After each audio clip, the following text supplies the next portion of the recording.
Senio, he from the 4 when John the Don stay on the grind. Yo, that's Larry Podcast, put it on, it's right on time. This ain't for the week, cause we do this once a week. Cause kicking it like sneakers ain't right for your tweeters. Yo, that's Larry Podcast. Yo, that's Larry. Yo, that's Larry. Yo, that's Larry Podcast. Yo, that's Larry. Yo, that's Larry. Yo, that's Larry Podcast. Yo, that's Larry. Yo, that's Larry. Yo, that's Larry Podcast. Yo, that's Larry. Yo, that's Larry. Yo, that's Larry Podcast. Yo, that's Larry. Yo, that's Larry. Yo, that's Larry Podcast. Yo, that's Larry. Yo, that's Larry. Yo, that's Larry Podcast. Yo, that's Larry. Yo, that's Larry. Yo, that's Larry Podcast. Yo, that's Larry. Yo, that's Tune in.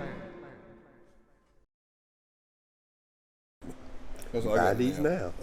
And we're back with another one. This is Yo, That's Larry Podcast. If you're new here, this is what we do here. We cover current events, world news, and we entertaining as hell. And I'm here with Senio from the 4. John the Don. Yo, this right here is a special episode. Like, we'll talk junk, cover celebrity gossip, all of that. But when somebody's doing something special in your hometown, you got to pay homage. And we're here with Chesterfield County's first ever black head football coach, Nick Dixon. How y'all doing today? Thank y'all for having me.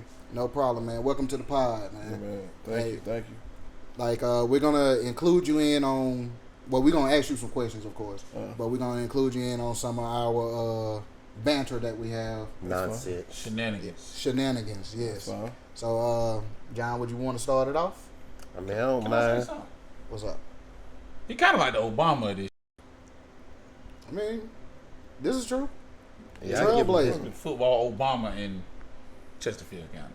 Okay, I thought it was just... That's a good, example, comparison. I'll take that. Go ahead, that's all. Well, Nick, by you coming up Chesterfield, how was it like? I mean, it was good, It's kind of wild how growing up, I was in between two places. My grandparents' house and my great-grandma's house. My great-grandma lived on Cherry Street, which is in the city or town of Chesterfield. And my grandma and granddaddy, they lived out in the country. So my grandma and granddaddy it's a rural area. Hogs, chickens, cows. My granddaddy raised all that. Well, in the town of Chesterfield, it was like, had a lot of friends and there that lived there. But, we could go to the middle school, play ball, things like that. You could walk the subway. That was back then.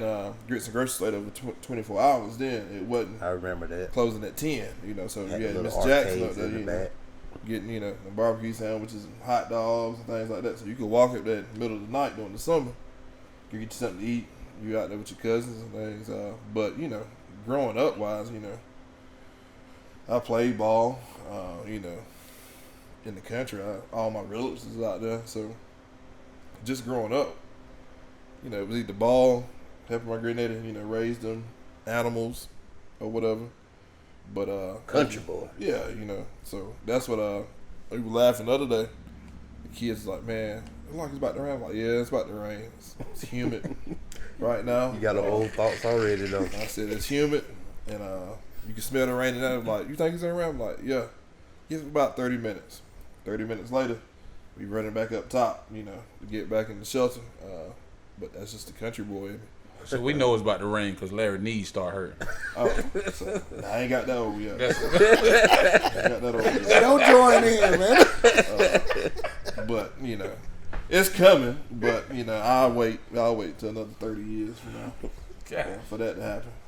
But growing up, man, I come from a single parent home, but I had uncles and other people around me that helped build what I am now. I went to church. That was like one thing that you had to do in my household, man. I remember one time I was in high school at this time. I thought I skipped church or whatever. And my granddaddy we always went to Fats down here somewhere to eat after church. I got dressed. I knew they was getting out around about 1:30. Came by the house, got dressed, got ready to get in the car. Like, where you going? I was like, I gotta go eat. You ain't go to church, you ain't eating. I'm like, it's like that. I'll bring you something back, but you ain't going to eat. I'm like, things. So that I was like, you know what, I'm gonna go to church, and he always and still like, you know, I always give him his time. Yeah. You do all this other stuff, but you can't give him his time. So, you know, that growing up, so you know, growing up, it was fine. It was what it was. Yeah, you know, it wasn't. I ain't, you know, you get some people like, yeah, you know, I struggled. You know, I ain't know I was gonna eat most nights. Nah, it wasn't that. You know, like, you know, I didn't see a struggle. Even though we ain't have it all, but I had what I needed. Yeah, So, I feel like kids ain't supposed to see that part. Yeah. That's how I feel. But I got a question for you. Uh-huh. You got kids? Not yet. At what point did you decide you want to be a coach? Well, at Newberry, I started out as a biology major. I wanted to be a dentist. Yeah. And I had this contemplation, do I really want to work in somebody's mouth all day? I was like, nah, I don't think I want to do that. I like the pause, but Throw it out there, he gonna slam dunk it. Oh yeah. but you know, I thought about that. I'm like, no, I don't want to do that. So I was like, man, what would I want to do that I would look as a job, as a vocation? What would I want to do and still be happy? And you know, growing up being an athlete, say coaching, that's the best thing I could do to still be involved in athletics and not actually playing. So that's what I'm like. Well, you know, I'm gonna have to teach the coach. So I started the PE route. You know, I don't want to teach history, which I wouldn't mind teaching it because I think they good teachers too. Man, I ain't gonna do math, so you know, I can do PE and still do that all day. You know, I'd rather wear gym shorts and you know Nike dry fit to work versus you know khakis and a collar shirt. That's true. So comfortable. You ain't gotta iron that stuff. Yeah, nah, you just Throw it on gone. wash it, dry it, and throw it back on. You know. So that's when I was at Newberry, I started that route. But then I got my first taste of coaching. I actually helped coach after I was done playing at Newberry. I was still finishing my degree as a graduate assistant, and you know with the quarterbacks for Coach Swag, and I'm like, yeah, this is what I want to do. So I seen it as a player, but once I got behind that wall and seen it as a coach being a staff meet, I'm like, yeah, this is what I want to do. This is what I want. You did it the right way. Cause Yeah. I tried to coach one time. I tried to coach my oldest son's T-ball team. That's when I realized, you know what I'm saying? It's two types of people. It's people who play and it's people who coach. Yeah. I can't coach. Yeah. Number one, because I don't like other people's kids. You the coach, you gotta treat him like your own. You can't do that though. That's the thing. Like, and I tell people, man, and I tell the kids this: you are mine until you get home with your parents. See, that's how I was raised. Like when I was young and I played sports. Yeah. My mama, whatever the coach said, that's you. Yeah, you yeah, want to yeah. play, you gotta abide. Yeah. Whatever. But it ain't the same now. Like I tried to coach, and of course it was T-ball. Man, my outfielders, my center fielder, we're in the middle of the game. Center fielder just walk off. Hey, bro, where you going? I gotta use the bathroom. Bro, we was just in the dugout. What are you doing? At that age, kids is out there Yeah. having That fun. what I'm age, saying. and I like, feel like I started too early. Yeah, you started at Like- the age where you still a competitor versus them kids out there just they- having fun. Yeah. It's all about fun. That's why I said I might start back once they get older. Older, yeah. But I can't teach Yeah. fundamentals. You know what I'm Yeah. saying? I can't teach you how to Yeah, play. at that age, they gotta want to know the fundamentals. Man. But you, as a competitor, you gonna have to, you know, it ain't about the fundamentals. You need to start like teaching the fundamentals there, but it's about the experience at that age. Man, my third baseman had a sand castle so big in the middle of the game. I'm talking about the middle of the game. Yeah, Him and my shortstop, they was beefing. They about to fight because he ran out of dirt. He is going to my shortstop like, hey, you got to move because he got dirt. He trying to get some more dirt to make his. Like, man, come on, what's going on? but that's the I guess fun part of it. You see that me as a coach at a high level, I look at that and I'm like laughing. I'm like, if one of my kids is, I'll probably go AWOL. Man, that's what I did. I'm looking at this kid it's just. What, they about 5 or 6? Yeah. Yeah, they was, and that was my last game. I quit in the middle of the season. That's the pure joy of it. They could kill us about the ball. They out there just having a good time. Man, I don't believe in participation trophies. I'm trying to win. Also, yeah, I believe that. But, at that age, like I said, man, try to teach them the fundamentals. Let them have a little fun. And, and you got to build that relationship with parents. Like, let me coach your kid. I'm not going to. That's the second problem. Parents. The parents. I told you my center fielder walked off. He had to go to the bathroom. The right fielder walked off behind him. Where you going? I'm thirsty. What? His mama is on the fence. Come on, baby. Here you go. I got. Yeah. No, we're not doing it. Key word you said, his mama. But you know what? Your I mama. went AWOL. Yeah. That's what I did. You wouldn't get paid for this, would you? No, I was It's coaching. volunteer No. work, So yeah, I went AWOL, man. Probably threw his hat down and everything. Then The next practice, the parents was calling me. Where you at? Phone on D&D. I gave up. I told them I might try again when they get older.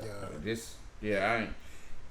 You're a better person than I am. Which, I mean, at my level, you have some of the same things, but you got to be able, like I said, it's the relationship. Parents ain't gonna let their kids play for somebody they don't trust. Yeah. Type deal at my level. At the younger level, you got it's a volunteer thing. So Now one thing I'm gonna have to say, Nick. All right, I had to have a whole town meeting and everything for this to happen because of the rivalry between Chirron and Chesterfield. Yeah. So they said okay. Yeah. They was okay with it. You know what I'm saying? So that's how we was able to make this happen, man. That's good. I'm glad the people over there across the creek accepted it. You looking forward to that game? I'm always looking forward to that game. How do you feel about the opposing? How do I feel about them? Yeah. Man, this. Cause I ain't from here. I don't got a dog in the fight. So I could put you in the. Cause I know how it is at Forest Hills. It's like Forest Hills Monroe. Well, with that being said, I wouldn't piss on them if they was on fire. Yeah. So I don't want to go out and say that, but What's crazy is my coach literally said that at halftime. Yeah. So don't get me wrong. Hate is a strong word. I don't hate them, but when we competing against each other, I want to win. Of course.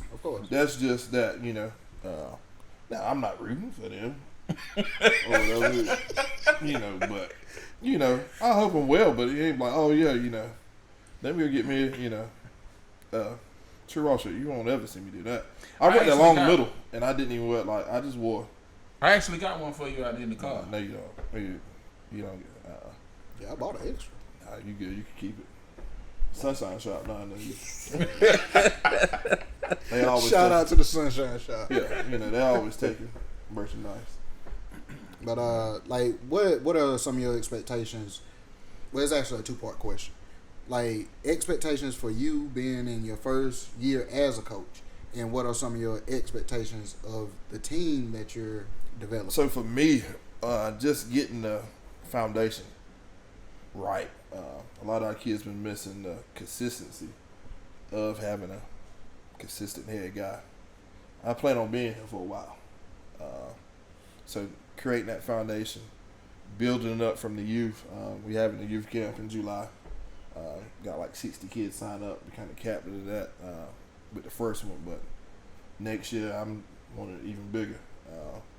But just building that foundation of getting kids back interested in football, and it really not getting kids interested, getting moms to understand that football is safe. Yeah. You take a lot of these studies that's been going on with concussions and things. It's back when we played. And we probably had the first helmet for safety was the DNA that was made for that.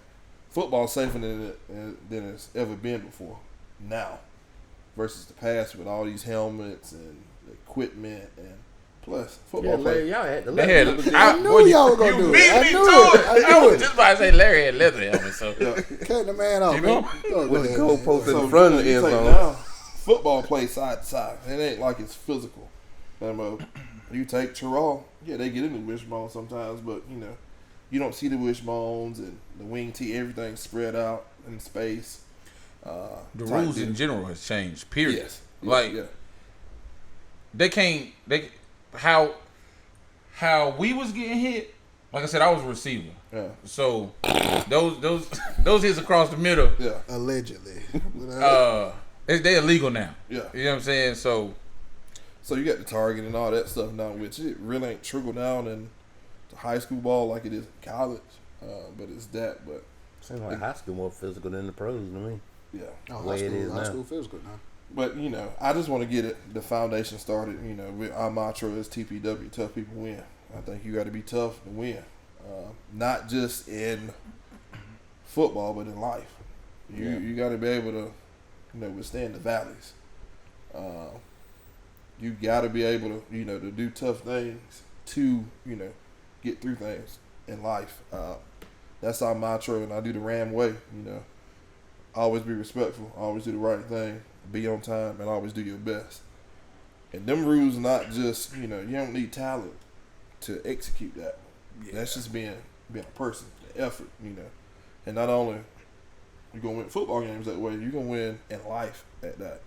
And that's my goal in it. This is my 13th year coaching, and one of the most rewarding things is when you see kids come back. Like I was at McBee last week at a baseball game, the first round of the state championship rounds there, and had kids coming. I coached 10 years ago. Come up to me, hey coach, man, this is my son.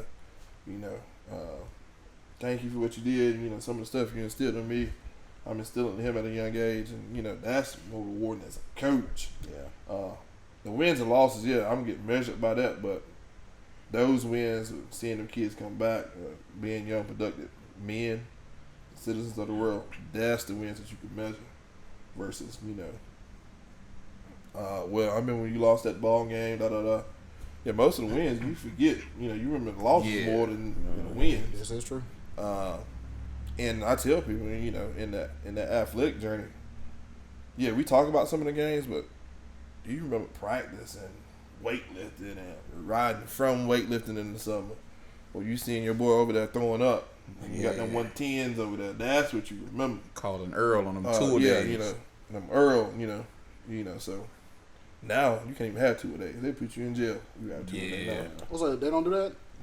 Nah, you can't put that type of Larry, just condition on them pressing, kids. went to the Yeah, I mean, field you from could- there.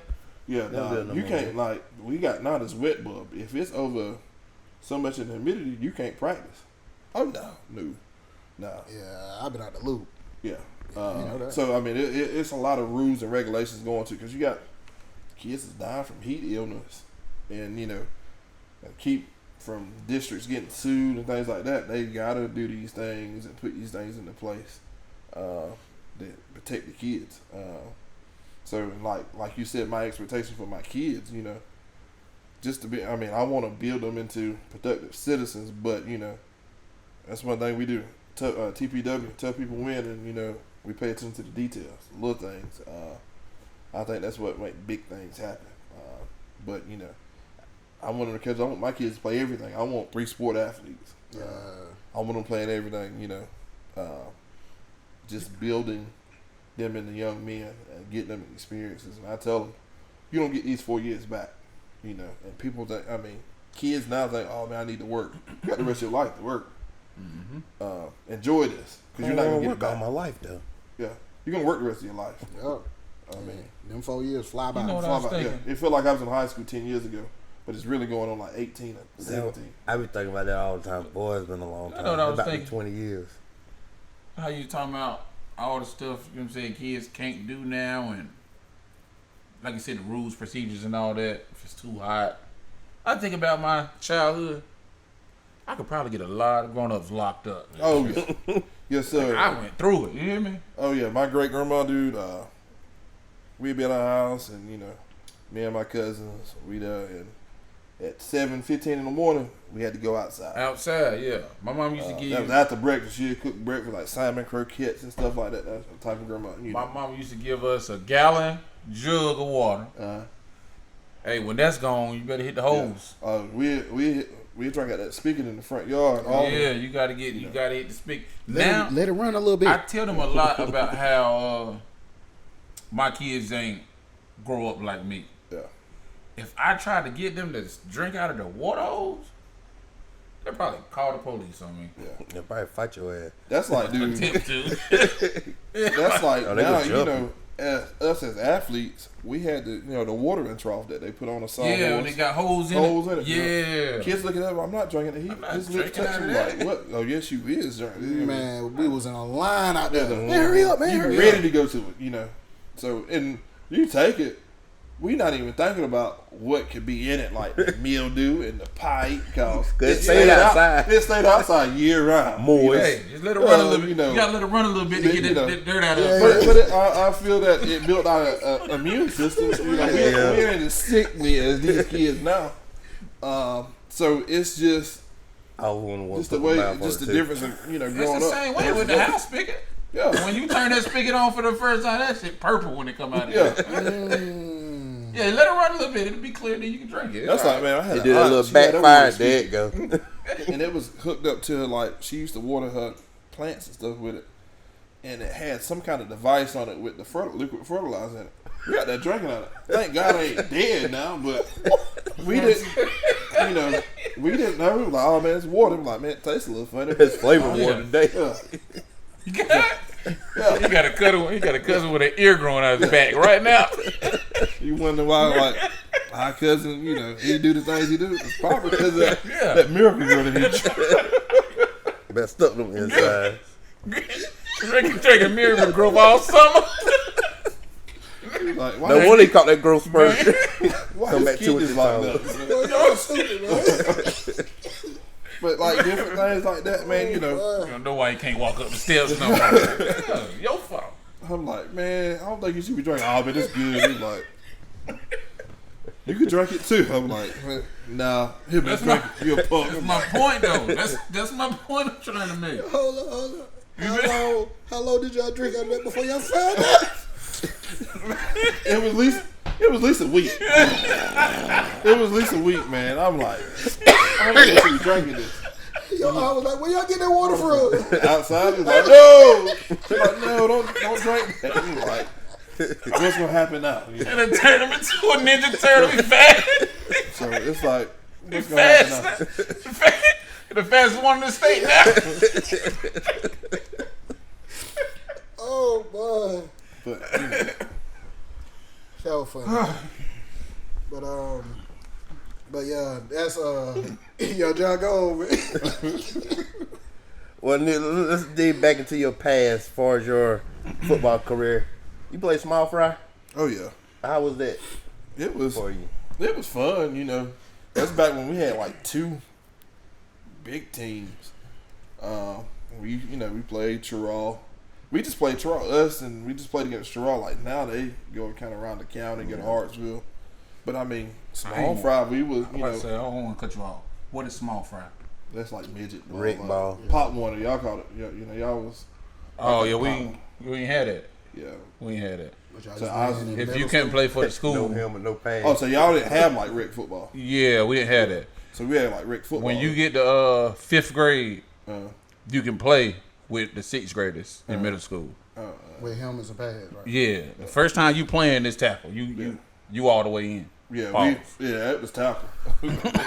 Yeah, hit your button. Yeah, we were padding up at 8, 9, Yeah. somewhere in there. Third What grade. position you was in small fry? I played D, and I thought I was Reggie White back then. Reggie White. Yeah, I mean, we just back then, the bigger kids we had to play like D line and stuff like that. So Yeah, when you had you to wait. convert? You had to wait, right? Yeah. Yeah, it was the same. Man, we ain't had no choice. Like I never. We really forget- didn't. No, I don't think we waited. We just played because Cliff, he played running back for them, and he was bigger than all of us. back then. Yeah, Man, see. I remember when I was in 3rd grade, I went out there, tried out for. We had the little tryouts out there at Arrowhead Park. man, they had me running routes. I'm catching everything. Like my mom out there, my baby good, good. Man, when that team called and said what position I'm gonna be playing, I'm like I'm thinking I'm gonna be a running back. You know what I'm Nose saying? guard. Emmitt Smith don't play that. Yeah. Jerry Rice don't play that position. What position that is? That's why you take everybody to see like the skill guys, and I'm playing DN. Who are Reggie White, Julius Peppers, and so I'm looking at them guys and like, I'm trying to learn the spin move and the hand fights and stuff. So like rec ball, I played like some defense. Got to middle school, I started playing quarterback then. Okay. 7th grader. I never played defense ever. I don't see the point. I don't like running around chasing people. You don't like hitting people. I don't want to hit nobody neither, or chase nobody. I don't want nothing to do with it. You want them to do it to you? Yeah, I played. Pause. First of all, that's what made me good at what I do. Don't put your hands on me. Don't touch me. I don't want to get tackled. I don't want none of this. I got one of my receiver coach, dude. My senior year, I threw him the ball 10 times, and he scored every time I threw him the ball. Shoot. Reason why? Not because it'd be like a pass down the field. He didn't want to get hit. I don't want to. Yeah, I don't like it. I don't want to get tackled. I don't want to get touched. I'm cool with it. Yeah. I don't do no tackling. I was taught the defense is for they dirty. They willing to get dirty. Yeah. Like nah. You got to be messed up in the head to play defense. That's why I never like offensive line, because offensive line you can't do what you do on defense. You know what I'm saying? Like you can't. It's more technical. Yeah, you know what I'm saying. You gotta placement steps. Yep. You gotta take the right angle at this guy. That's the thing with And what was offensive the line. quarterback took your old lady? You let that man through then? Yes. I'm blindside. Oh yeah. Yeah, To the side. defense. I feel like it's just the maniacs. It's people that run around and hit themselves in the head and stuff like that. It's crazy. Yeah, some of the better defensive players ain't all. You're very easily ain't intimidated, ain't you? That elevated on I'm the not, top. but I feel like that's what the type of person you got to be to want to run around and tackle people. Yeah. Like I'm cool. I'm. So you get off the bus and see one of they DB that smoking a cigarette. You ain't messing with him, is you? I mean, I ain't messing with him no way. I don't care if he ain't smoking. I don't want to be touched. I don't like being touched. I don't like it. Don't put your hands on me. I don't want to be tackled. I don't want to be rolling around on this ground. I don't want no dirt on me, for real. So how many balls you let go by before you caught one? I let a couple of them slants go. I let a couple of them go. What you do, trip and fall? Or you slow down? Just gator arms. What's the... Short on. Yeah. Right there, I couldn't. The receiver did that. Darn boy, hey, you Can't too play far me. for me. I'm looking at the receiver coach. Don't put him back on the field. Shout out to That's as a Terrell. player. Shout out to Terrell Benson, man. He got me. I don't know the right way to say this. Deleted. Yeah, he threw a slant. It was a little bit high. It was a good ball though. I'm not pause. It was a good pass, but I stretched out and Got stretched out.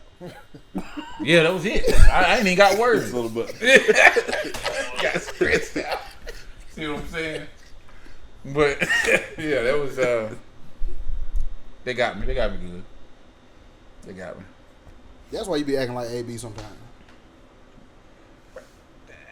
I was also told that comes with being a wide receiver. Like when I got to college, it was like the defense. They just different. Like they hate receivers. They call them the pretty boys or Prima donnas. yeah. Like I want my socks to be. I like my back flaps. I want my shield. You want to look good I out want there. my gloves. Yeah. And I don't want to get dirty. That boy look good. Yeah, I'm out there trying to take pictures. So you would Wait for the newspaper to come in that weekend. You Yeah, want to be I want my chain. Model. I want my chain Or on. the dreads hanging out the helmet. Defensive players, they uniform don't fit right. Stomach all out. Yeah, they pulling their pants up all game. Like, When I was in college, we had a guy, and he worked at the Sonics that was local in there, and we had practice. I'm like, this dude got a blue collar shirt on up under his they don't care. They don't care. This dude was practicing that Sonic shirt and leave practice and go to work at Sonic. I said I would never eat at Sonic. Nah. I'm actually gonna tell on him. Just straight with practice, no shower. Put his little black work pants on. Welcome and to Sonic, can't take your order. He play defense, don't he? Oh, D-line. Exactly. The D-block, you know. That's the type of people they are. He go to the caf, eat, go straight to Sonic's. I said, I would not eat at Sonic's. You know when you go play basketball and them guys that had the Air Force Ones on, Yeah. they play defense on the football team. Black. They got black people. Yeah. That's how I feel. Like I don't know. That's them. You need them guys though, man. I Yeah. tell you, as a coach, man. They're They like a good strong defense. their knee pads be right here. Yeah. On their shin, they be pulling their pants up out of it. Yeah. That's them. That's the defense guy. But they like you said, you need them. When y'all as a team go out somewhere, Yeah. they the enforcers. They're the they're ones forces. They either starting it or they finish. Yeah. That's them. But I do got a question. How does it feel to be the first black head coach of Chesterfield? Or has it sunk in yet? It really hasn't sunk in. Just seeing some of the older, getting, messages from some of the older people around here that was like, I never thought I'd see it done type deal. But people Is ask there a it. disrespectful thing about them saying it like that? Nah, not really. They just, I don't know if they ever thought. I think they thought it would be done, but I just don't think it was going to be this soon, which is 2025. Does You that think put it's any more pressure on you? That's what I was saying. Does that put any about pressure that? on you? Nah, because this thing I feel about pressure. Pressure happens when you're not prepared. I like that. So when you're not prepared, you're going to feel pressure. I feel like I've been prepared for this moment for the longest. I did a project in college for my internship, coaching wise, that I had a lot of this stuff what I had in my portfolio that I presented in the interview process. I did this 10 or 15 years ago. So pressure comes when you're not prepared. And I tell my players, and I kind of learned this through my walk through capital. Pressure either gonna bust that pipe or make a diamond. So pressure, nah. I like that. Am I shocked? No, because like I said, I've been prepared for this moment 15 years ago. When I played my last down in Orangeburg in a Chesterfield uniform, I wanted to be the head coach then. So this is something I've been wanting to do for a minute now. Is it pressure? I think I got more pressure on myself than anybody outside. Yeah. I'm my biggest critic. Yeah, I want it. I know how I want that. I want it done right. I'm gonna do it the right way. So I got more pressure on myself than I do getting out from the community and things like that. So I know it's a task trying to build it, and that's what I want to build it the right way. Right. And and go forward, which it can be built. And so that's what I'm gonna do. So no pressure. I'm still the same coach if I was coaching Chesterfield or somewhere else. Sure.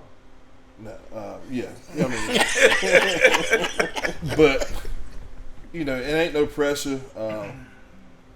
I'm the same football coach as anywhere in the state. Like I said, I'm gonna have more pressure on myself than anything. The outside noise don't bother me because they're gonna do what they do. They don't understand what it takes to be a coach. Yeah. If you understood what being the head coach, it really ain't X's and O's. Yeah, the X's and O's there, but you got to handle recruiting. You got to handle a budget. You got to have fundraisers. You got to know eligibility.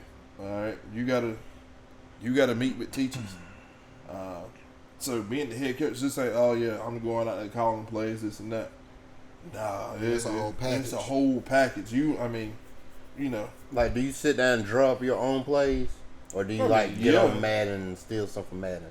No, I got just doing it for a while. It's certain stuff like I Or you noticed gonna a let it couple, ride? like, you know, you got cover 2 beaters. You got man-to-man beaters. You got cover 3 beaters. You got stuff that beats the over front, the under front, the 3-man front that you run.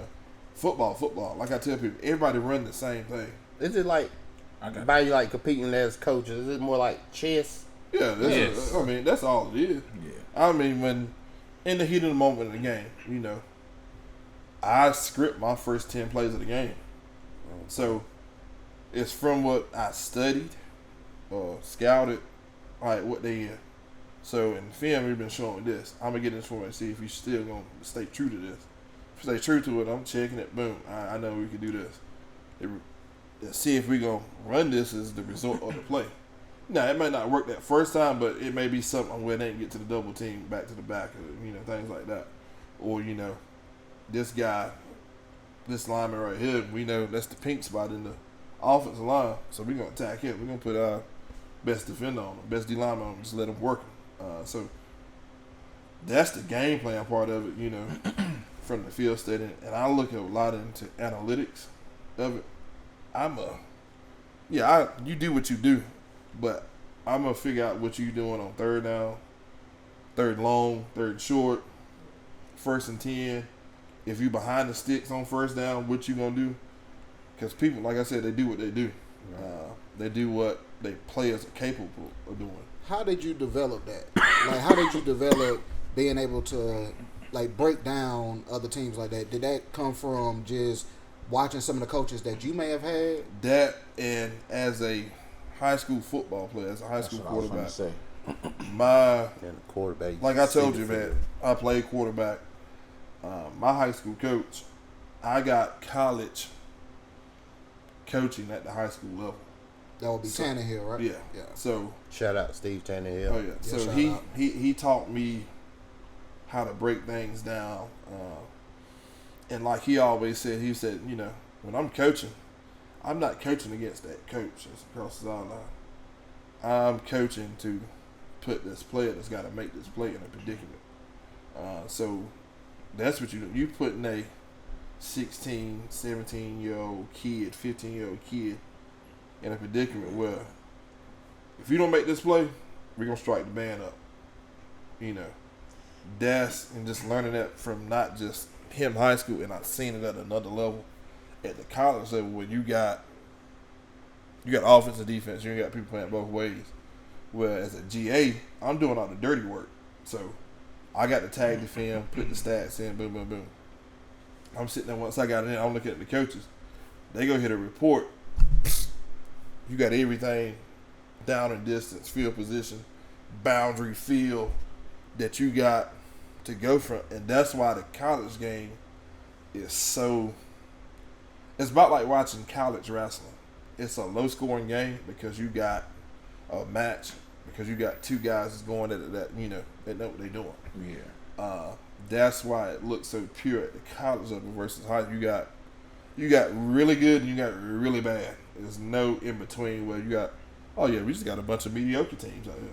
You either got the really good teams or you got the really bad. Well, college is more of an even playing field with the portal and things like that. It's more pure when you see it at the NFL level, the same as that, you know. But you got quarterbacks where, they look at this and it's like, oh, I know what they're about to play a cover 9 type deal, and they got to play for it. So. Yeah, and in college, in high school though, you can't recruit but for so far. Yeah, like you got. So if you get like you said, a generational player at Toronto, he pretty much can. He can take over a game, basically, because it's high school. Especially at the lower classification 1A, 2A. I was at McBee. We was fortunate enough to have 10 in each grade level for 4 years, like just dudes. At a 1A school. Now we was going against the private schools that could recruit kids and bring them in when it came to like the upper level games, which is different. We was at McBee. We had 38 kids on the team. We played Christchurch. They had 80 kids on the team. They had offense and defense. Yeah, we got kids playing both ways, which, you know. Get tired. Yeah, you know. But like you said, man, the analytics of games, it'll tell you like numbers don't lie. You can look at film all you want. People do what they do. You're gonna either run inside zone, outside zone, counter, power, smash from the pass game, stick. So snag. People run flood. So right there, them 8 plays I just gave you that everybody run. They just run them different. So I mean, seems like whenever you was a quarterback though, with Teddy, he started running that spread, threw a lot of people off. So like you take when I was coming through, you got Central, Page and Churraw, all in the wishbone. And I'll be honest with you, I think the only 2 that was really running the spread during the time, and even I know y'all was as far as hills, y'all ran the spread. Yeah, we ran the spread. Yeah, we ran spread. Burns, I could tell you he was running spread at the time. Yeah. Most people did the wishbone on the eye and just running at you. And we was no huddling at the time, so we was going tempo as well. Yes. So with that spread, and you got people just running the wishbone, which I think what made Churraw so successful, them kids been running it for so long that it was second nature. Central, same thing, it was second nature, and that's what going back and what I said about building the youth. They're gonna be running the same thing we ran. Now it's gonna be a little abbreviated, but once they get up, I mean, they gonna know what this call is. They're gonna know what inside zone is because it's gonna be named and tagged the same thing. All right. But yeah, with us running the spread, it was just different, and no huddle. I feel like we added jazz around here. It was fun to watch. I know a lot of people from Central used to come to our games like, man, I'm a diehard Central fan, but seeing that ball now, y'all catching, diving it, it just brought another flavor to the game around here where you seen just smash mouth football out around us. But that's how y'all, whenever you was coming, that's how the defense was smash mouth. Right, yeah, now we was running spread, don't get it twisted. We'd get after you. If we wanted to run the ball, we could. And that spread, also, you on the island, like you really had to know what you was doing. Like you had to be an athlete. Yeah, so you take teams where you gotta, and we was fortunate. We had some dudes. Now we had an all-state running back. All my receivers was all-state. And they might not been all-state them years or whatever, but they ended up being all-state guys. But you had dudes. You had to, you just can't go out there and play man to man. What's the most you threw in one game? In one game, like 4 or 5 against. It was 4 or 5 against West Shores. Yeah, that's tough. Yeah. That's a lot. That's a 4 or lot. 5, but I only threw the ball 12 times. Oh, you was letting it fly. You either letting it fly or they wouldn't tackle. We had to do. They wouldn't tackle or you was letting it go. We was down 22 nothing, going in it was like 4 minutes and 14 seconds going in the game. We ended up scoring twice back to back. We're running a concept we call Fox. We had a quick out, and they go. Most people call it zip on the higher levels. Our receiver come to me, Robert Sala. He was like, "I don't care if I'm open, throw me the ball," and that's the edited version. You could just understand what he said, and you could get it from there. And it kind of pissed me off. I'm like, all right, I'm gonna throw it. Who are you? All right, so I throw it, and we here, and them guys from West Shores, man, I played college ball with. They get pissed off when I used to talk about this game. So I throw him that first pass. But it's kind of behind him, so this dude tips it up in between the guy that's in front of him. He had a defender in front of him, tips it to himself, catches and score. Boom. Gets the silent. I told you throw him out. He played defense too. That's right before he had to get back out on defense. So they ended up making another stop. And again, we called the same coach, like, what y'all want to play with? I said, we're doing the same thing. I said, this time, take off. So we ready to play. Boom. I hit him in stride down the sideline. We down 14-22. End up winning that game 38-22. 38-27 or something like that. And that was 4 minutes and something left. At 4 minutes going into halftime. After the second quarter, we walked the dog. Was this a playoff game? It was a playoff game. This was the second round of the playoffs. And West Shores was actually supposed to win it that year. They was like number 1 team in the state. Hadn't lost the game. They beat Greenwood that year, which was good. But how did you prep yourself for that upcoming game? See, that game, man, and be honest with you, man, it rained all that week during practice, and we really couldn't get outside. And everybody talked about it. Oh, yeah, oh, this is the farthest we been, you know, if it is this and that. And us as players, we like, nah, you know, we going to beat them too, you know. Yeah. They ain't no better than Chirop Central. You know, so let's go, you know, we going to knuckle up and, you know, see what's going on. And, you know, at halftime, the thing about that, we going back in halftime, and our coach was like, look at them. Them boys like struggling to get to the locker room. They was just kind of, like I said, we was no huddle. I say, we was going fast. then with 10 had y'all boys in shape. Yeah. Yeah. I give them that's- that. Y'all didn't get tired. All 4 And we quarters. seen that, and that was just like, oh, we about to walk the dog on them boys. And Right. they was like cramping in the third quarter. We just like, let's go. So, I mean, just prepping for that game, it was like watching the film, like, dang, they get up front. Homeboy Smitty, I don't think he had been blocked that whole year. He wasn't blocked the first quarter of that game either, to be honest with you, until he got tired. And He was in your face. oh, yeah, he was, I mean, he was on my back the whole time.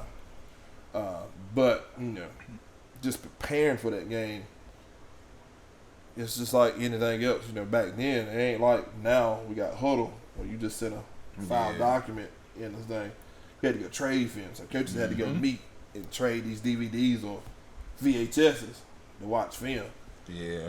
Was that like a big secret type thing, changing films and stuff? Nah, which we coaches did. knew. We did it Yeah, too. yeah. You know, it was like, it was a part of the code. You know, like you had a game, you met. Like You had to find a team that they already played, and they had a team that you already played, and y'all would switch. Watching the film and for even that like, games. so like if I'm playing you this week, all right, you know, you at Chirol, we're gonna meet film. Let's go. We'll trade at, you know, Walmart. I got to go pick groceries up or something. Yeah, We'll it's trade illegal for you to record their game. Yeah, But they can give you the record their comedy, game. Yeah. Okay. So like now huddle, we just send. All right, we playing. Here you go. I got my 3 games. They're gonna send you 3 games, and that's how you trade that. But Do it be like? Do they give you like their best games, or they give you like a little? no, they give you your last 3 games, but some of the copies they Yeah, give you. it's just- You got some people, and they actually do this. They got trade film where they got a camera set up, and that's a trade film copy, and it's like it's film from a damn blimp. So it's like you can't really see nothing; you just see images. Right. But knowing me, some of my coaches in the state, and I, I'm like, hey man, you send me that film, I look out for you on the flip side. They send it, boom. And like I tell people, I'm gonna send you the best copy we got. You gonna get it anyway. So Yeah, you get it from somewhere. You gonna get it from somebody. So Yeah. here you go. So now I don't give the end zone copy, but the wide and tight, you can have. You gonna get it anyway. Yeah, because it's legal for you to record your team, Yeah. but it's illegal for Somebody else. somebody you else go. to record. Now you So, got like, people. somebody teams. Terrell comes to a Chesterfield game. Yeah. just for Oh, you fun. got like really. A lot of people won't even record the game. They'll record the guy that's signaling. So like, the guy that they think may be signaling or giving the play may not be the live guy. And You got about 4 or 5 guys over there. You know how long it I know took what me cars they be to holding realize different that's why they sides. got the biggest cars? Yeah. It took me a long time to realize Yeah. what was going on. It like some of them cars, it may be they got all them pictures on it, but it may be one picture on that car that tell them what the play is. So like, they didn't do like you used to switch a man in and out, come in, run, tell the play. Nah. Nah. We don't do, we don't That's do why that. they got the big old. They cover their So, face like- with the cars so nobody can. And that's what it's like. Even Yeah. on the teaching side, I was telling teachers that I'm like, they're like, how y'all get plays? And we're like, we got our own language. Yeah. And so like, you take my plays are named after different things. So like our run game, something got Atlanta Braves. So our kids know like Atlanta Braves, they know what it is. Or you got Smash, which everybody runs Smash. I keep the pass concepts the same or whatever, but I got a question for you. You being a quarterback, Mhm. now that you coach, do you have an offensive coordinator or is that you? I call my own plays, but I do have an offensive coordinator. All right. And honestly, he's my offensive line coach. Yeah. So he's really over the run game, which I, do my own run game stuff. But, if he sees something want to do, and he know, like I tell him, And he coaches the offensive line. He know what they could do. yeah. If they could do it, let's do it. And do you feel like you more tuned in with the quarterback? because Yeah, you wasn't. and this my philosophy on that. I think the quarterback, I coach my quarterbacks, and I feel like the quarterback has to see it as the play caller see it. Yeah. Because if he doesn't, Two different it's pages. a disconnect. You're on two different pages. Yeah, So I agree. if you don't see it how I see it or how I'm prepping him for the week, you kind of fighting against the flow of the game. So he had to see it how I see it. So we practicing that week. Well, we running this pass concept. We reading this overhang here. Yeah. So if he do this, boom, boom. So me calling plays, and like I say, I got everything scripted the first 10 plays. When I'm calling that play, I'm really looking for the next one. So I'm kind of like two-step. I'm building on what I'm trying to do. So I feel like he had to do it. Yeah, I'm a quarterback, but if you, get down to it, I like to run the ball because you moving a man amongst his will. Yeah. And if you can run the ball, and it's like football, simple. If If you can run the ball, you can win games. You can stop win the the game. run, you can win games. Yep. Yeah. Passing just add a little jazz to it. Yeah. The running, it opens everything else. Yeah, because if you're gonna load the box up and create the one-on-ones on the outside, Yeah, you can throw the You ball. know, If you can run the ball, you can throw the ball. yeah. So that run game will build on top of that. Yeah, I call my plays. I done been a defensive coordinator before, so I see it on both sides, and I tell people that's playing quarterback.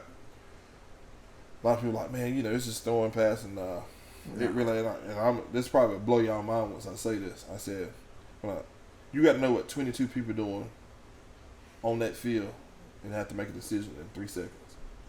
So think about it. All 22 people that's on the field, you got to know what they're doing. Then actually execute what you got to do to make it a positive or a negative play. Well, make it a positive play, but it could end up negative. But Yeah. think about it. A quarterback is there, and a lot of people hard on a lot of young quarterbacks. You got to understand what they're going through. Right. So they gotta control the shit. All right, get the play, and you may have somebody on the field like, hey man, what I got to do here?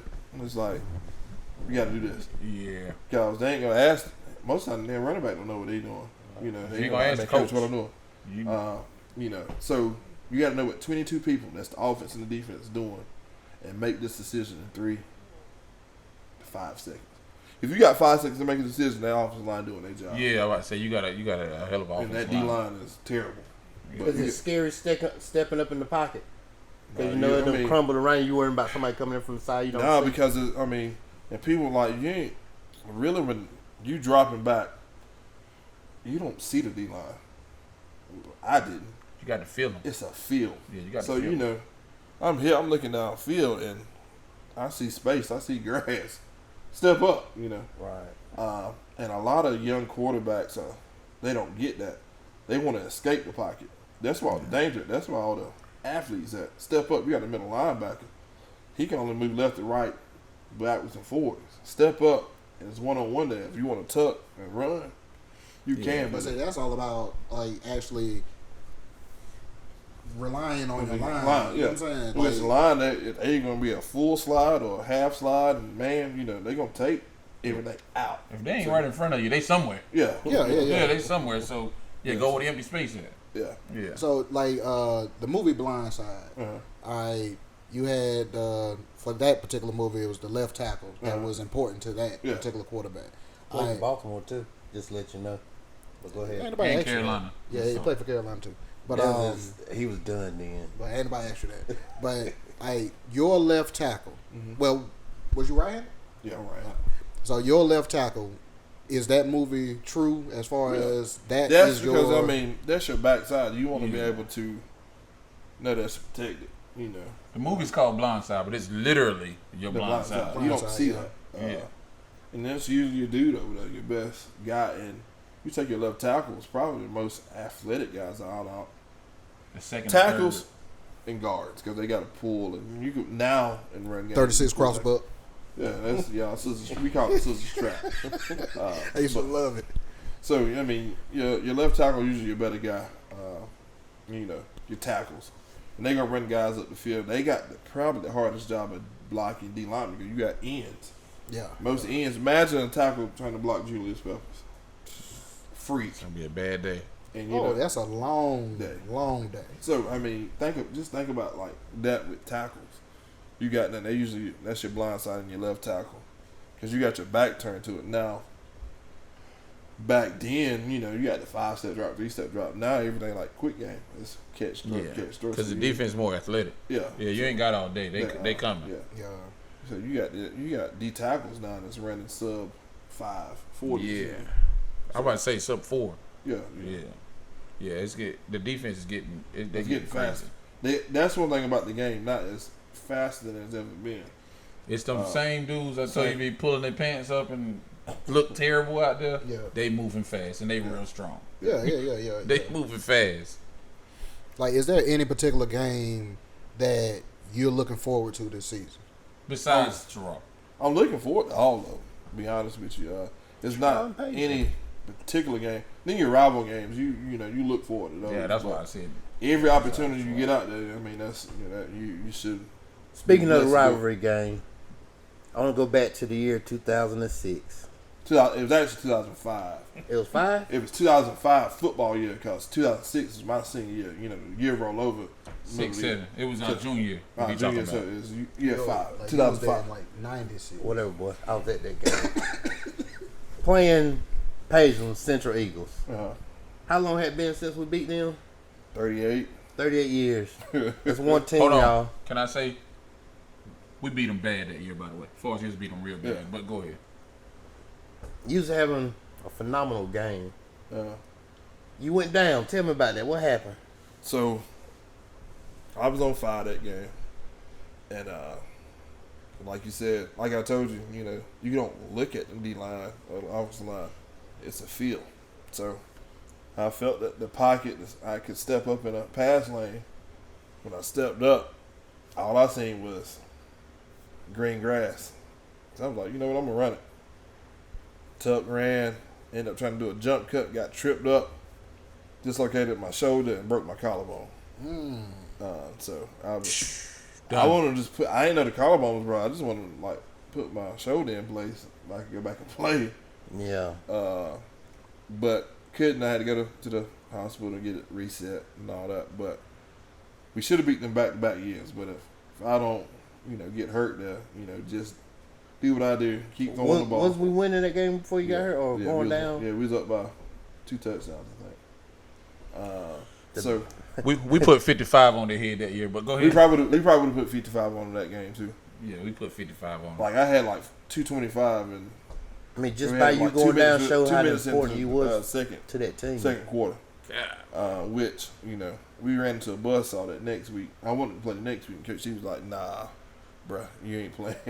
Look at the cut on the film, like, oh, yeah, might not be a good thing for me to play.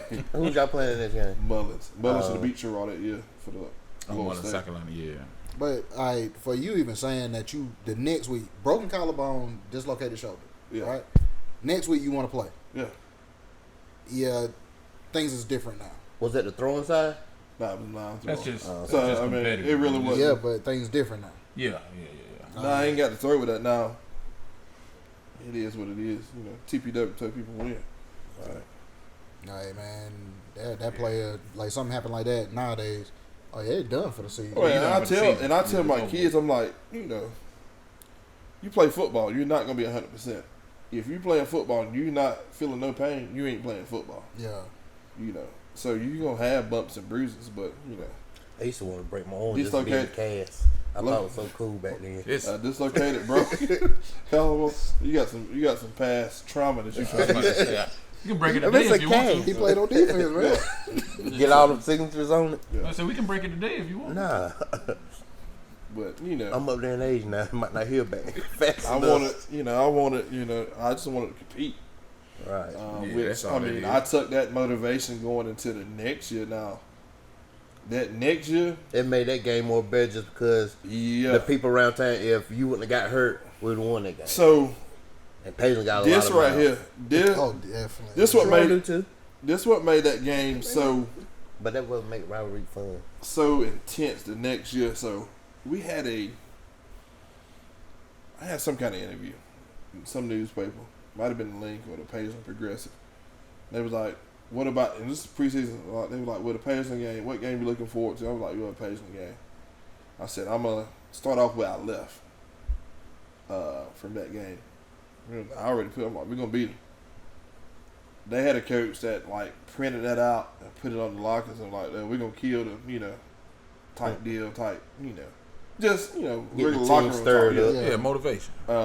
So that made that game even bigger. And like one of my better friends, which he done passed on or whatever, and he was like, we talked about it. He was like, yeah, man, coach, that defensive coordinator, Coach Benton, like, man, we want to kill you that game. You know, we had it all in the lockers, all this, that. We seen everything you said.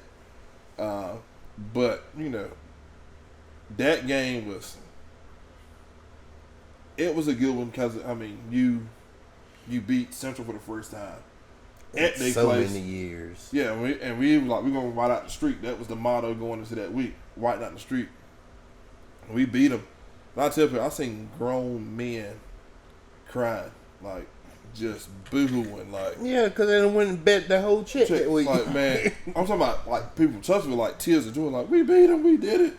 And like one thing I used to hate is they had this chant at the end of every game before that year. 1, 2, 3, 4. We ain't beat you since '68. You ain't beat us since '68. Then they were like, it's 3 things that's for certain and pays. Death, taxes, and beating Chesterfield. That would have pissed me off. Oh boy, it pissed me off to this day. So I mean, I wanted to, you know, beat, and like we had beaten them boys in like middle school ball and things like that. But you know, and I used to tell Blue and them boys, I'm like, man, how I feel to be the first class to lose to Chesterfield? And them boys was like, man, come on, man, kill that noise, bro. Let me tell you. I had one time in sports that I wanted to cry. One time. Remember I told you, I don't know if we was recording yet, but I was telling y'all about the Shelby.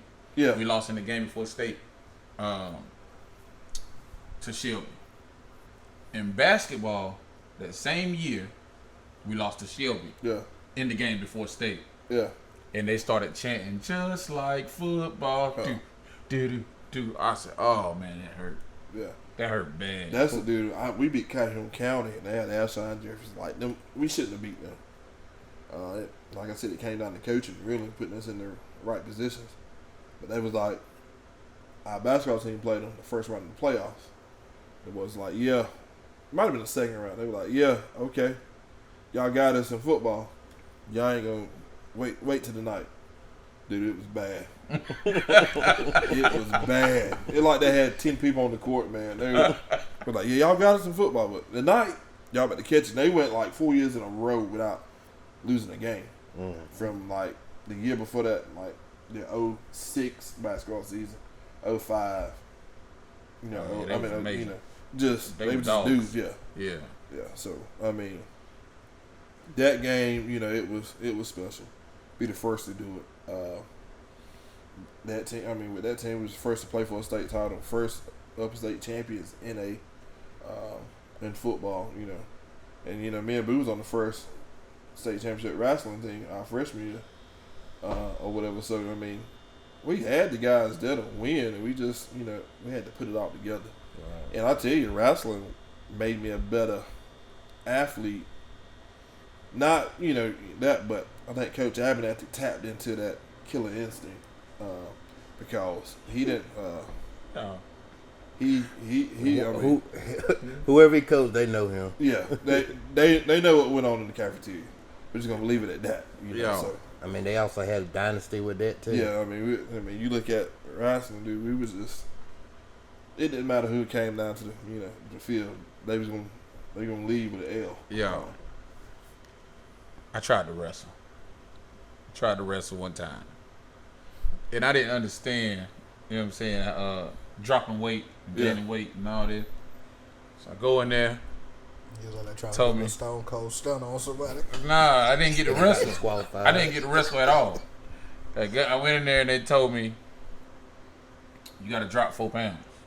I got to wrestle in like an hour. I was like, what am I supposed to do? He gave me a trash bag, told me to go run. 4 pounds ain't nothing. That's it. Never mind, I'm good. I quit. Not doing that. Yeah. Where I turn my gear in. You just want me to go run right now. Go run and drop 4 pounds. Yeah. Oh, my homeboy had they dropped my homeboy off and had him run to the school because they was going competition somewhere. But it was about a mile from the school, and the bus drove beside him while he was running. Because he had to drop weight. He had to drop weight. That's crazy, man. That's the Now most. they got. I'm calling the weight, police. but you got to do that before the season because they got these hydration tests now that you can't just drop. Dang, they didn't implemented that, dude. Yeah, see, I ain't. A lot of things we did. That's when I realized wrestling wasn't We for get me. you fired. That's when I realized it wasn't for me. I ain't. What? No. That's crazy. I'm lazy, bro. Nick, I want to go back to your championship game you had. How did you feel after that game? Because I mean, did you wish you had one more year just to make another? I wouldn't even run say at one it? more year. I just needed one play. One play. If we, one play, we win it. Which, you take the good with the bad sometimes. I mean, it wasn't meant for us to win it. But, you take a lot of us guys got a chance to play at the next level and do other things in life. So, that game, and we got the second place trophy. And as we was walking out, I threw it in the trash can going out the stadium. I told you I don't believe in participation trophies. Yeah, Who picked up the water boy? I think Coach Weatherford might have got it. I really don't know who got it. Coach T went to touch it. We didn't want it. It was unacceptable. Yeah. That's why the next year went into unfinished business. And, they went it the next 3 years, which that's good, and all. Which I felt like we kind of set the standard. This is what you do. It was a thing, Thanksgiving, you going to Orangeburg. Full as hell. Full from Thanksgiving. You had your Thanksgiving meal. You went Black Friday. Yeah, Black Friday. You went to community pet rally on that Thursday night. People have people did Black Friday, but we played on Fridays. You go to Orangeburg. Yeah, when Chesterfield first went, the town was shut down. Yeah. I remember riding the bus and we get to St. Matthews and had a detour and had to turn off. I just happened to look out the window and you ought to see the line of cars that was behind us. Mm-hmm. That was the first time we did it. You take it now. Props to number 9, Chesterfield County. We played for it that year. Chiraw played for it. Well, Chiraw played for it my freshman year, sophomore year, junior and senior year, and won it my senior and the next year. Then Central played for it for like the next 6 years. It seemed like 4 years. So you had somebody from Chesterfield County playing for a state title for like 10 years. Yeah. 10 consecutive years.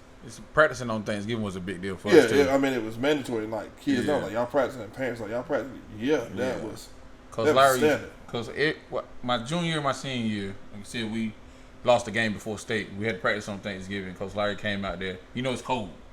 It's cold. Coach Larry come out there with no shirt on. Because everybody complaining, and he like 65. Yeah. Like, if I can do it, y'all ain't got nothing to complain about. It's 4 teams in the state right now practicing. So, yeah. And that's what you want, That's football, If you playing at that moment, and like the state championship was Thanksgiving weekend, so you got relatives in town, and it was like, you take the ones out of town, like, what we doing tomorrow? Oh, we going to the state championship game. See, I was the next week. Yeah, so, and in which 1A was that week, then you had all the other classifications that next week. Yeah, that's all. But that's what you live for. That was the thing, You playing on, like, I remember we had walkthrough that Thursday. That was our walkthrough day. And Coach Steve, he fried a turkey, and that's what we ate. It was kind of like our fellowship type deal, and we practiced. That morning, we came back and did our regular walkthrough that afternoon. And, we left the walkthrough, went uptown for the community pet rally, and did our thing. I tell people this, I said, the 3 games we lost, and I ate Chinese food before every game. Now, we had our pregame meal, which was like subs. I had early dismissal. The 3 games I didn't eat Chinese food, and 3 games we lost. You're like, well, why you didn't eat them? I'm like, well, the Chinese restaurant went open at 6 in the morning. Boy, they would have made them go open it up. So, that's just the thing, That was fun, Then y'all put people back in the seats out there. Yeah, Because at one time it was like, They ain't going to that game. Yeah, I heard people from Churral saying they were going to the Chesterfield game, man. But just it was like I remember going down pregame, stuff. The stadium be packed at pregame. The Churral game, that was probably the most people ever seen at a high school football game my senior year. They was number 1 in the state. We just broke into the top 10. Both of us was undefeated. They had Cliff, Jerron, them guys. And, it was us just on the rise. We should have won that game. If we don't get the penalty at the end, they probably try to run it in for a score, but they gave him time to get Jarrett Ben out to kick the field goal. They beat us by 17-16 within the last 20 seconds of the game. But that was probably the most people I've ever seen in a high school football game in my life. Cars was up the wind, like people was parking at Wendy's walking to the game. They was up the road. Yeah, they say y'all used to pay the referees. Was that true? No, I mean everybody. We pay referees. You got to. No, man, we ain't I mean, as I come down, I say, "Oh, they pay." But was it really going on? They're not free. The referees got to get paid. They got to be paid. He talking about like I know getting certain calls. I know man. I tell people that, man. Referees, they work regular jobs like every other human. Yep. They do officiating. That's just like side hustle. Bro, they don't wake up and be like, you know what, I'm gonna cheat Chesterfield today. Y'all used to pay. Then they gotta go regular job. They gotta deal with regular people. Okay. I used to. Y'all used to lay one down time I thought about I want to be a ref. I'm serious, dude. It's good money. Like, I'm gonna tell you, you get like Johnny designate somebody. Hey, I just play go down. Nah, like they did. I ain't never. Yeah. You get models on top of that. Like no, I'm talking about like I'm trying to go. Not I want to be like they Super get Bowl. momentum, so they trying to stop them or whatever. It's different. Keep their time out. trying to you go down, play hurt. If I'm gonna do it, I want to do it all the way. I don't think nobody ever did that, but I mean, Be an umpire. I mean, series. you can. They were faking cramps and stuff out there. True. You can if you got a team that's going fast. Man, They got to That's stop. what you're supposed to do. Fake a cramp to stop the clock. To stop. Stop the clock. Yeah. You get too tired. Fake a cramp. I'm dead. See, four people fall at the same time. Like, It's my turn. I'm not playing. Yeah. If you on defense, the other team in a no huddle, that's the only way you're gonna get a sub. Yeah. But somebody gotta get hurt. now, one thing I'm gonna say is, for this episode, I'm calling it past, present, and future because you represent that. Yeah. The past, the present, and you're working on your future. Yeah. Like that's amazing. Nick, man, what was it like playing for Steve Tanner? I mean,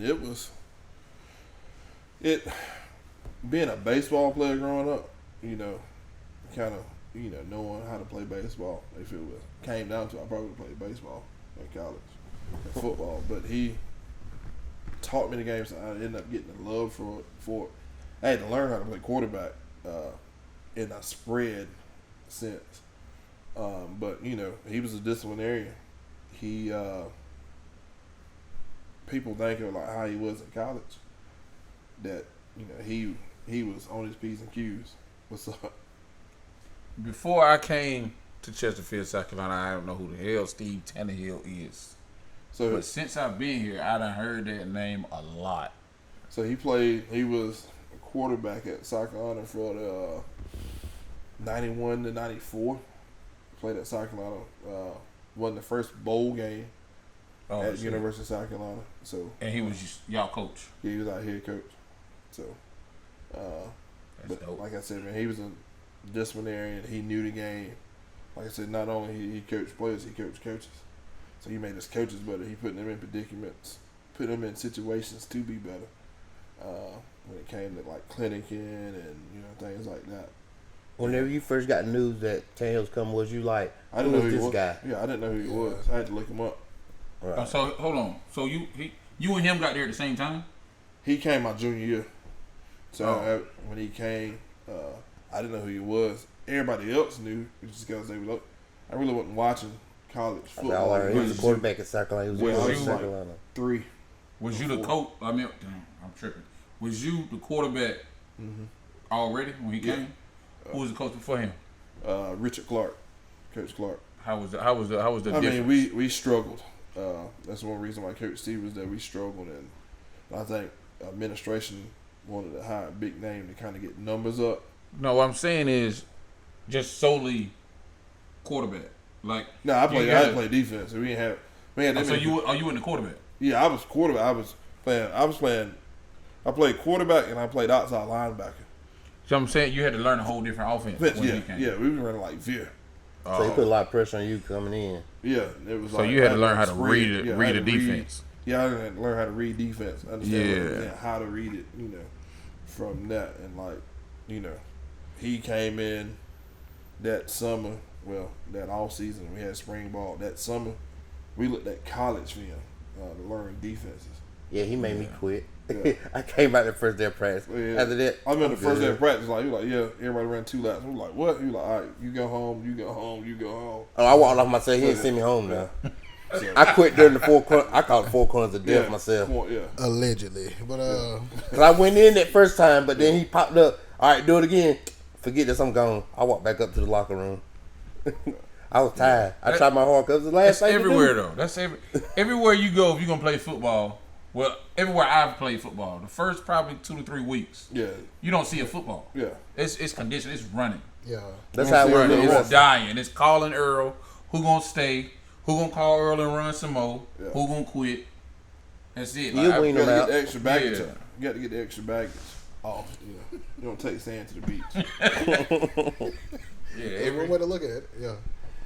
So, like him coming in and having you learn this. So basically, y'all did away with Clark's. It was a whole nother. Clark kept the same place from when he started. Yeah. But I'm just saying, like, if that's the playbook he was familiar with, like, that's why I asked that. No, you take like last year with the coaching change. I was the offensive coordinator. We just kind of stayed with what we did. Coach Quinn was like, "Oh man, you run it." He was like, he's the offensive guy. He was like, I like what you do. Go ahead, you run it. So I didn't really change. So like this year, I'm changing names of plays. He kind of stayed with what we did last year because it was so late in the process. It was crazy for me to just reinvent the wheel. Well, let me do the adapting. Let the kids play. They already know it. When you got kids out there thinking, you ain't getting nothing out of them. They playing slower. They thinking, and it don't look well. That's what I used to teach in baseball. You gotta have it where it's second nature. Yeah. So like we got a passing league T-ball Tuesday, and we went over we just ain't been outside to really rep it. Like when it's been raining all, we've been in the gym, so I've been repping kids the out there push-ups. It may not look as polished as it should be Tuesday, but we're gonna build off that. But he came in with a new system, and it was just like boom. I had to learn a spread from you take May to August. I remember my first passing league, I went 1 for 22. Yeah. So 1 for 22. 7-on-7. Yeah. Yeah. So I went from 1 for 22 to playing for a state title, passing for over 3,000 yards. See, I never did that either. What? 7-on-7 passing league. I never did. Yeah, it's like big now. They got like 7-on-7 like travel teams now. Yeah, I had I was working out a kid. He just signed with NC State. Oh yeah. And he played on Cam Newton's. Yeah. He played on Cam Newton's 7-on-7 team. Yeah. So I mean, shout out Cam Newton. Yeah. Shout out Cam. I'll let him. Oh yeah. So I mean, just learning little things, and I tell people like we'd be at lunch and like he'd be sitting there talking. He's like, hold on. He'd get his pen up. He'd draw something in his hand. Like, man, this gonna work. We're gonna practice today. He'd be like, just what I'm trying to do. So football stayed on his mind 24/7. Yeah, football and hunting. That's pretty much what he really cared about. Because he used to miss the first September the 1st. That's like the day hunting season, deer hunting come in. He was gonna miss that day at school, but he was gonna be at practice. So football and hunting, that's what he that's what he do. Shout out to Coach T. And like I tell, and another thing with coaching, what got me into coaching is a lot of my coaches. I appreciate the things they did for me, and giving back. They didn't have to do that. They had their families of their own, but they came. Every athlete got at least one coach. It's like I appreciate. Oh, yeah. Mine was Coach Josted. You know what I'm saying? I had a lot of coaches, and I couldn't tell you what half of them told me, but Josh did. Oh, yeah. You know, I was probably around Coach Abernathy the most and Coach Adams, which is our principal. I still call him Coach Adams. Kids like, why you call him Coach? Like, he was like, Coach. He the principal. I'm like, most principals probably was coaches back then, you know. Yeah. Most males that get into education probably didn't just want to teach. They wanted to coach. So I was probably around him the most. Them two the most. And Coach T came in my junior year. You know, just they kind of. Now, do you feel with Tannehill coming in and changing the dynamic of Chesterfield? Do you feel any kind of do you feel like you need to fill those shoes, or that's what you know? A lot of people ask that question, like, "Man, you gonna bring it back?" And I'm like, it's some of the things that we did. You know, we kind of started as a tradition when he came. I said, I'm my own player, my own team, so I got to stand on my own. But would you reach out to him for advice? Oh yeah, I mean, I already, you know, when I got it, he was like, man, you know what to do. You know, get him in the weight room, get him in shape. You know how it should be done, and him, win some ball games, and he said, I'm probably come to a few games. But yeah, you always, and I tell people, that's like, yeah, you got Chesterfield, Truro Pace, and rivalry. I talk to them guys on a regular basis, as coaches. So I'm always reaching out to other coaches to get advice from them. If it could work there, can I do it here? So yeah, I'm always reaching out for advice and reach out to him. I talked to him last week. He actually is doing a sponsorship for our golf tournament. So I'm always listening. Trying to reach out to other coaches, if not just to better myself, but better my program. Especially my old heads, man. They've been doing it for the longest, and times has changed from what they used to do versus what I could do. But still, you can find ways around it to make it fit you and your program. How you So I was been about the to new say coach? you can't go. Oh, go ahead. How you been the new coach? We're gonna see some new uniforms this season. Yeah, well, we just got brand new uniforms last season, so I mean, we gonna, I like them gray ones y'all had. How them gray ones. The gray and blue looked good out there. I'm one of them. I'm one of them guys that I like simple. Simple is more. Yeah, simple is more. Like Penn State. I think they got the nicest jerseys. Yeah, I like the all white helmet. So I'm thinking about going back to the gold helmets next year. Okay, but we'll see. I don't think when we talk about college and jerseys, it's fair. Yeah, because Oregon win every time. Yeah. I mean, you got that, but that neon and all that, I don't care too much for They that. got 75 different jerseys. Like Uniform wise, we win some games. We get uniforms. That'll come. Like when you win, you can get whatever you want. Yeah. So, but I'm just trying to build it to the best, and I could build it, and getting these kids interested in playing football, and coming and being a powerhouse again, get that respect back, so keep your Tylenol in your pocket. Oh no, okay, you gonna have some headaches. Oh yeah, like I tell you, you ain't gonna be prepared for every situation, but you got to know how to handle different things. Right. Like I said, man, I'm a different coach from when I first started versus now. I think I'm a little more chill now. My former players say I done got soft on these kids, but Patience. And that's another thing. You got to have patience. Yes, sir. That's what I don't got. Coming out of college and going into high school ball, it's probably a good thing, but the worst thing because a college kid, you can say whatever. High school kid, you can't say that because they're still a minor. They're a kid. Yeah. Well, when we was playing. Yeah, back when we were playing, it was different. I mean, you had coaches put hands on you. That's what I was going to say. Are you going to be a touch me? Who you talking to? You got now these kids right here. Man, they gonna strapped tell up. them. They gonna tell on your ass. You walking, they'll tell on the news. Yeah, you gonna be on the news. I mean, you got some places, man. Them boys strapped up. Coach maybe walk into the car. And they might pull that glizzy out on you. What you saying about coach? Yeah. Like, what coach, man? You see buses out there in the field, coach out there blowed up, Yeah. That's them the YNs I be talking about. Yeah, and they out there playing the game. Yeah. You got, so you got to be careful how you do things now versus, back then where, But kids now are like so emotional. Yeah. They're not tough. I put a lot of that on COVID because kids, you kind of, and I wouldn't say COVID. I put it on. Go ahead. Parenting. Too, Yes. Yeah.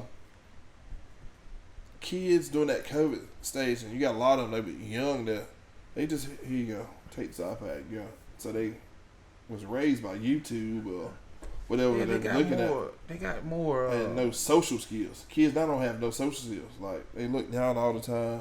Now I make my kids, good morning, how you doing? Shake hands. Like yeah, you're gonna be sociable. Same thing. You're gonna be sociable to people. I mean, you never know who you may run into. Right. But I think that's the plus with sports in general. Yeah. You know what I'm saying? Is like when you say you want a 3-sport athlete. Yeah. You know what I'm saying? Like that's teaching them to be well rounded. Right, yeah. Because it's different individuals, different personalities, all of that. Yeah. So yeah, that's before this year, I coached football, basketball, and baseball. And one reason I used to do it because I wanted to see my athletes all year round. I could keep hands on them and monitor them, but you know, that's like me. I mean, I'm gonna go to the basketball games. I'm gonna be at the wrestling matches. I'm gonna be at the baseball games. I'm gonna be at the track meets. Because at a 2A school, we share all these athletes, not because I want to support them. I got some kids I got my kicker is in the band. I was just about to ask you that. Y'all got a kicker? Yeah, I got a kid. He'll be a 10th grader. Actually, I'm gonna have 2 kickers. So they got another kid that supposed to be playing last year, but you know, I was about to say. But he can kick, and it's like I'm gonna have a kicking battle. I feel like that's part of the game in high school anyway. Yeah. It's going away. Having a kicker at the high school level is that's a big deal. Yeah. Because if you can steal 3 points, and I tell people you want to end a drive and a kick, good or bad. Yeah. Good or bad. It's good. It's points. Yeah, it's numbers. If you got to punt it, you flip the field. If you kicking the field goal, you're getting points out of it. You know, you score a touchdown, you get an extra point. You know. I'm starting to learn about extra points. You know, I take 2 over 1 any day. Yeah. Because if I get 3 of them, that's equal to a touchdown on the flip side. I don't care if you don't kick it at all. Just having a kicker, I just need him in my back pocket. Yeah. And that's part of high school. It's leaving. Like, you know, kids just don't want to do bigger schools like it. You take like Spartanburg, they have all American kickers. They have like kids that be a senior and sign a Power 5 scholarship. We did have a Just soccer team. roll. I know y'all did. My there's kicker automatic kickers out there. in high school, Middle school we had. he has a record as far as his actual. Benjamin Ryan, we call him Benjamin, but he went to Western Carolina, and he, like I said, he was key. Like he kicks. Oh, wait, that's the bartender. Oh, but yeah. You want to move into your topics? Trump is back on his hiatus. He pardoned NBA young boy from his Utah charges. So he back all the way out here in these streets. He back wilding. He got a tour coming. They said his prices is crazy. He charging. I see you coming to Columbia. I see everybody like, oh yeah, got to get them young boy tickets. Yeah, it's the YN's finna be back out here going crazy. Yeah, I know Senio gonna be there.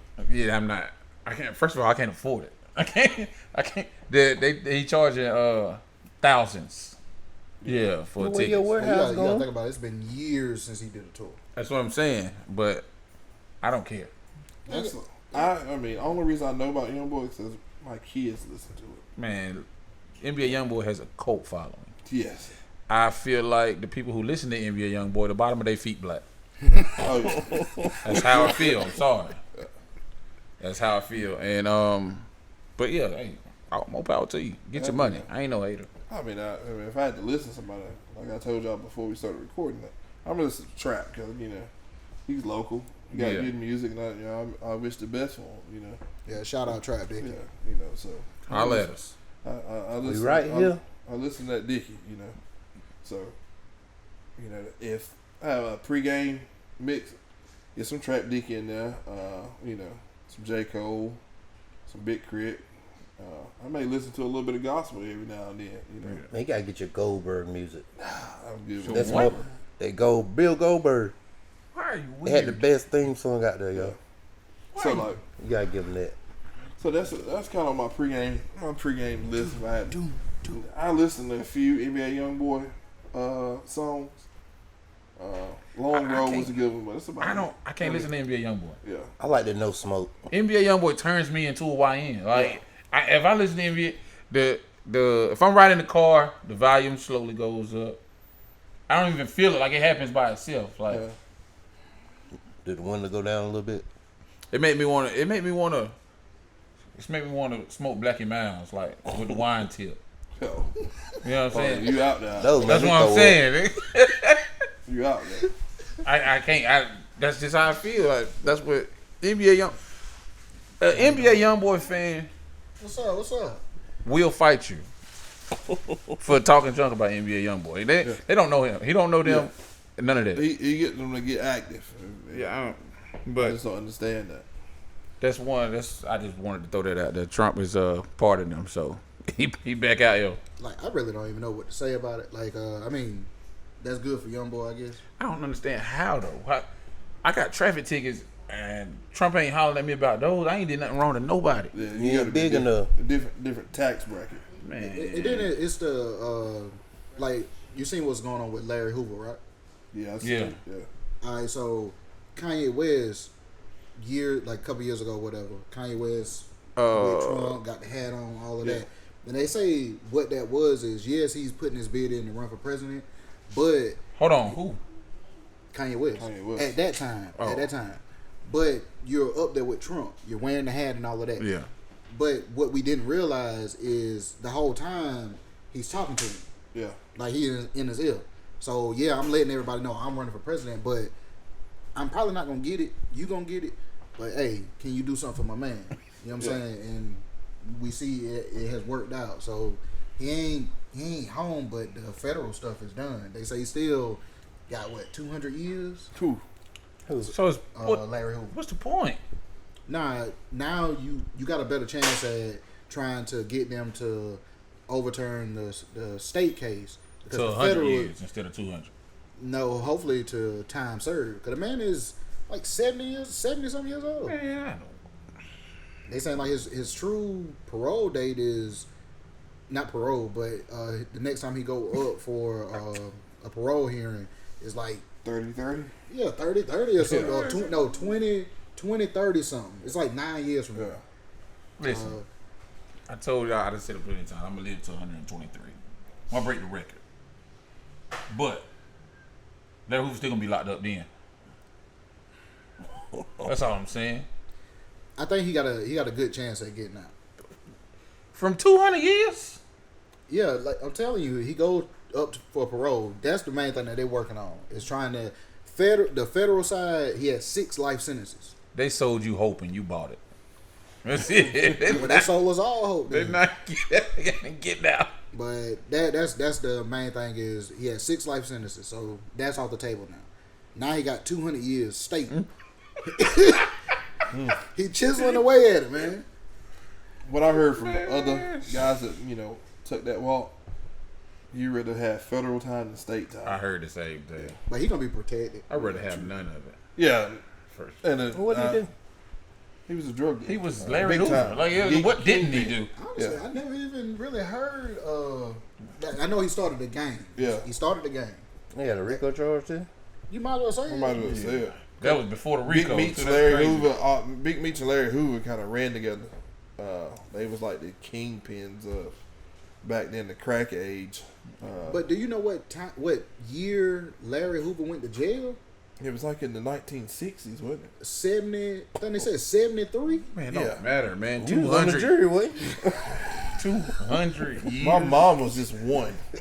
You should Your have mom done was that. one when Larry That's Hoover went to jail. crazy. Yeah, That's crazy. Man, yo. he more comfortable where he at this point. yeah. I mean, He done got used to it. Yeah. He institutionalized. But he got convicted of something else while he was in jail. Like he was running some kind of organization. Why I not? think he got a RICO charge in jail. Man, What's the worst? They can just add more time to Yeah. it. just leave that man. That's the way it Leave is. that man alone, Get man. that man the needle, man. Let him be. At this point, man. Yeah, they should give an option. But then sometimes that's the easy Or way out. 200 too. years. The needle or 200 years. But I'm saying with Needle this, of 200 years?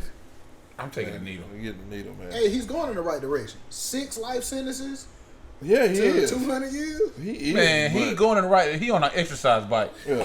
He's going nowhere. It's just a bunch of work for nothing. A lot of people doing a lot of paperwork for no reason. Man. Somebody paying them. That's what I'm telling you. I do the work too. That's crazy. Dang. But man, like I said, I don't even know what to say on. I guess shout out to Larry Hoover. Man, shout out to Brian Steele. Oh yeah. Brian Steele is. I didn't even know he representing Diddy. I didn't know. He just kind of got Young Thug off. I don't feel like he won, but 15 years on layaway. yeah, 15 years was probation. Yeah. I don't think that's winning, but I guess it's better than being in jail right now. And you could tweet all you want. Man, Brian Steele is getting money. Definitely. A lot of it. But see,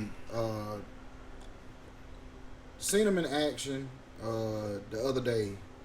They had a certain witness came up. Yeah, he good at what he do. Man, He made it look terrible. because the witness, like Diddy was convicted off of what that witness said. Yeah, Brian Steele. Brian amazing. Steele came out there and shot holes all in that. Yeah. Yeah, he is amazing. He's That good. Diddy case is wild. I also- I can't look at it.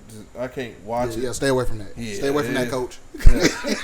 Also, That's I ain't wild. got to the hard part yet. I also feel like hiring Brian Steele is like hiring Johnny Cochran. It's like Yeah. saying, "I did it, I but did it, but I I'm need to trying get to get off." Yeah. Yeah. So, What do y'all think about the Tory Lanez, the new evidence? You gotta fill Man. me in. Tory Lanez didn't do nothing. Oh, with shooting Megan Yeah. in the foot. Ain't no fingerprints. Everybody had gunpowder on their hands except for him. Now Kelsey's bodyguard is saying she shot Megan. That He's she saying told she him. said she Yeah. shot Meg, all type of stuff. And he done did all this time and Yeah. got Died. stabbed up. And man, Yeah. if I'm Tory Lanez, they probably need to leave me where I'm at. Yeah. They probably need to leave me like that because I'm gonna get out here and I'm probably going back to jail. Nah, he about to get paid. Forget paid. Man, Man, they railroaded that man. I'm shooting everybody. if that's the case. They done they stabbed me railroaded. 14 times because of y'all. Oh no, They need to leave me in PC somewhere away from everybody because if they let me out on these streets, I'm gonna be back locked up. If I'm Tory, Yeah. that's what I said. I doubt jail is where you want to come back to after what happened to him. That's what I'm. But what's the worst that can happen at this point? You're back to jail for 200 years. You die. Man, How long you been in there now? About 2 years. for no reason. Man, I didn't do nothing. 2 years and 14 stab wounds. Man, you got stabbed in the back of the head. Yeah, Man, I can't. Nah, I can't hold that. but I guess we can switch gears a little bit. All right, we got the NBA playoffs going on right now. All right, so New York is down. Indiana up 3-2. Right. Yeah. I said Actually, this, the I game said is this today. last week. Big- I hope New York lose because I feel like New York is the NBA's Dallas Cowboys. Every year, you got Spike Lee and Stephen A. and hey, this high year and we gonna do it, and they look real good, and then they don't, and then it's over. I want New York to win because I got an uncle and a cousin that's been New York fans for the longest, and it's like they need some joy. I'm gonna Yeah, tell you they why. definitely do. That's another reason I hope they lose, because again, I feel like they NBA's Dallas Cowboys. Your uncle and your cousin. If New York wins, you're gonna have to hear about this shit until And I told him, I said, Larry man, Hoover come home. I was like, I'm rooting for the Knicks, but Yeah, I'm rooting for. OKC gonna win the whole thing. Yeah, okay, see it different. I thought Ant was gonna win it. Nah. Cause I wanted him to win it. I'm gonna say I wanted him to win it because he talk junk. He me. He me if I can hoop. Yeah, Man, He talks junk and I like it. When he beat the Lakers, I thought I didn't know if he was gonna make it out of LA. so what does Ant-Man need? I don't know. another Ant-Man. Yeah, I just feel like they just lost to OKC because OKC is a team. Yeah, I can't Anybody stand else? OKC. Because they don't got they got SGA and he the MVP. That's the one I cannot stand. But he Him, ain't he not like exciting to watch. Right, And he just he play ain't a ball. superstar. They just got they got a real team. Like they got a whole team. Man. Ant-Man don't got that. I feel like they would be anybody except OKC. But see, they was throwing everything at Ant-Man. So everybody else needed to step up. I mean, I don't know. I don't know what he need then. I don't know. Because you got Gobert, and Gobert ain't no slouch. Man, Gobert done. You got Randall. Randall ain't no slouch. Yes, he is. Gobert is too. I bet New York they got rid of him. They too old slouches. Yep. Like they definitely. I don't think so. It'll be lovely if they had Randall right now. No, it wouldn't. That Randall that they got out there in Minnesota, that's what they needed in New York. Well, no. What Cat ain't consistent. New York won that. Cat soft. He's soft, but Cat he's soft. better than Big man. He's You better too than soft. Julius Randle. Now I ain't gonna lie. The game the other night, Cat showed up. Yeah, somebody had put something in his ear. Cat just be on some weird. Yeah. He be on Cat- some weird. I mean, He's Cat just weird, in a good middle space, I think he's pretty good. But Cat is he's weird, not. man. Y'all watch his interview? he looked like he, Y'all watch how he be sweet. He I think he got what you call it, the personalities. bipolar. Yeah. Yeah. Cat like 6 different people. A little schizophrenic, be hearing things. Bruh, he one of his personalities is from New York. One of them is from Orange County, out there with the pale people. Like, man, that's a weirdo, man. Well, he was with Minnesota, right? Yeah, they traded him for Julius Randle and somebody else. But Didn't they get that white boy from New York too? He out there playing with Minnesota. yeah. I forget his name with the red hair. Yeah, the black guy. Yeah, he black. The black guy. But yeah, man. I don't know. I want to Ant to win it though. Yeah. Just so I can. He was gonna talk to Sean. So what y'all think about Halliburton? Man, he's just the best player on that team. Like, ain't nobody else on the team. Is he 6'7"? He probably is. Probably 6'5". See, the NBA, I'm going to say this too. The NBA on TV, everybody don't look as tall because everybody is tall. Yeah, tall. Yeah. It's the same way with football. Everybody look a little tall because everybody's Tall. Yeah. Same. Like, you take football-wise, I mean, they're going to give you 2 inches, 2 to 3 inches. See, that's why I can't be around everybody. You know what I'm saying? Because like when it's uncomfortable when you're towering over people. Yeah. You know what I'm saying? Like. All right, man. It's been nice having you, big dog.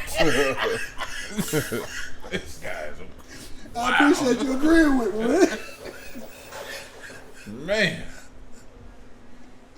But yo, like if y'all ready to wrap up with Kid, man, like this has been amazing. Go eat, man. Like congratulations again. Thank you. Like we appreciate you coming on doing the podcast with us, man, and Good luck on the upcoming season. Yeah. definitely good Thank luck. y'all. Thank y'all. Do y'all play fours here? Y'all don't play fours here? All right, well, good luck then.